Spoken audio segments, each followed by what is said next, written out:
I actually did some research behind the involvement of Pierre DuPont with the acquisition of Camp Horseshoe. And there's all his papers are at Higley Museum, and they brought the files out. And it was just amazing to leaf through the letters between Charles Heaston, who was the scout executive at the time, and Pierre DuPont's associate. And what I didn't realize is that the original plan for Camp Horseshoe was shot down by Pierre because he thought it was too extravagant. And so they had to scale back the whatever the budget was going to be to get the camp bought and the first buildings put up. But once Pierre got on board with the revised plans, he was very instrumental in helping the Boy Scouts buy the camp and put up the original buildings. And we also have a theory that he was involved in the design of the swimming pool.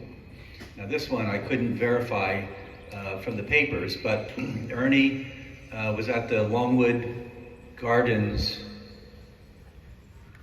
Fountain Museum, I guess you'd call it, and he said the pump room there was exactly like the pump room that we used to have at the pool.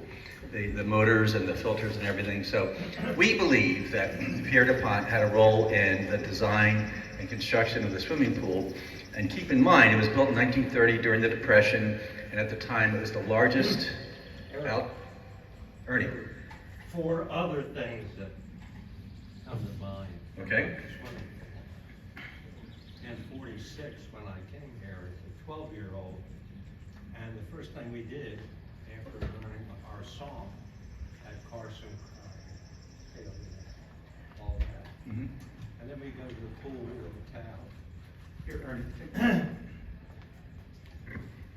And we, like they are today, they go to the health lodge.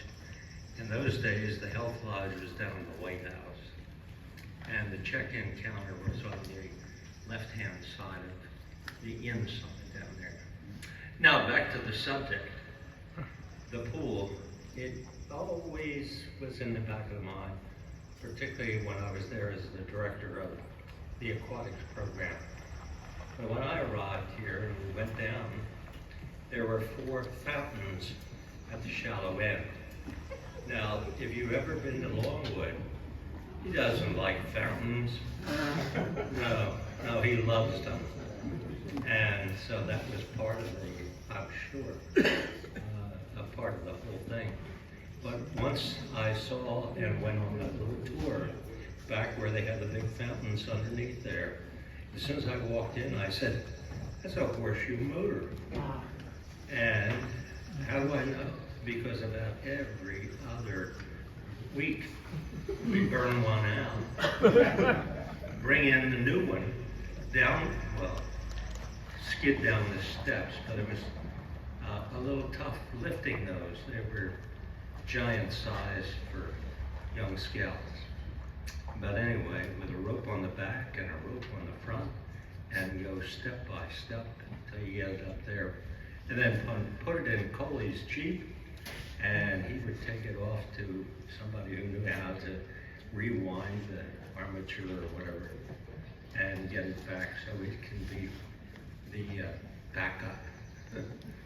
But looking at that and carrying those, it was like meeting an old friend. Thank you, Ernie. So yeah, so this is it's like somehow history is like one big woven fabric. There are a lot of stories that intersect with each other. But so Pierre DuPont certainly was instrumental in the acquisition of the camp, and very likely that swimming pool, given all the things that Ernie just told us about. So today is July 8th. And when we were playing this reunion, and someone mentioned to me, you know, this will be Ernie's 78th season camping at Camp Horseshoe. Now that's remarkable by itself.